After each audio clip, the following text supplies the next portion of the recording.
এখন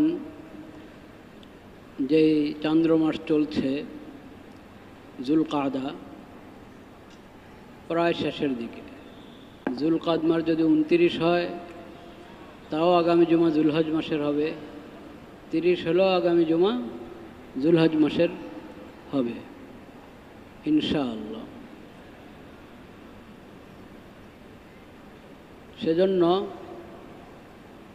জুলহজ সম্পর্কে কিছু জরুরি কথা আলোচনা হলে ভালো হয়।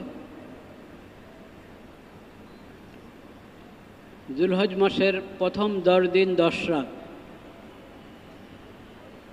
পুরো মাসেই সম্মানিত মাস, কিন্তু বিশেষভাবে প্রথম 10 দিন প্রথম 10 রাত অনেক গুরুত্বপূর্ণ, ফজিলতপূর্ণ এবং বরকতপূর্ণ। সূরাতুল হজের মধ্যে আল্লাহ রাব্বুল আলামিন বলেছেন, লিয়াশহাদু মানাফিআ লাহুম ওয়া ইয়াযকুরু ইসমাল্লাহ ফি আইয়ামিম মা'লুমাত আলা মা রাযাকাহুম মিন বাহিমাতিল আনআম।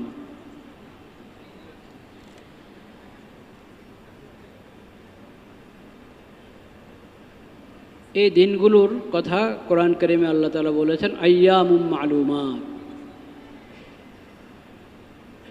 এবং এই দিনগুলোতে বিশেষভাবে আল্লাহর জিকিরের জন্য আল্লাহ তাআলা বলেছেন।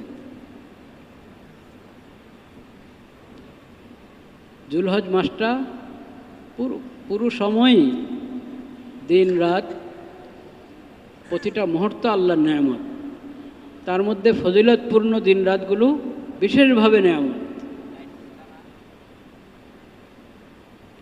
সেই ফজিলতপূর্ণ এবং বরকতপূর্ণ দিনগুলো এবং রাতগুলোর মধ্যে রয়েছে জুলহজের প্রথম 10 দিন এবং 10 রাত। আইয়ামুম মা'লুমাত ফি আইয়ামিম মা'লুমাত, জানা দিনগুলোতে তোমরা আল্লাহর জিকির করবে। সেই দিনগুলো কি?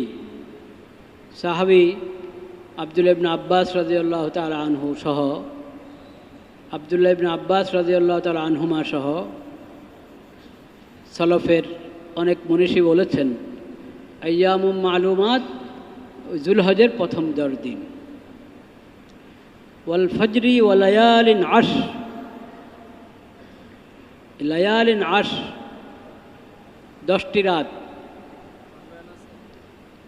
এই 10 রাতের ব্যাপারেও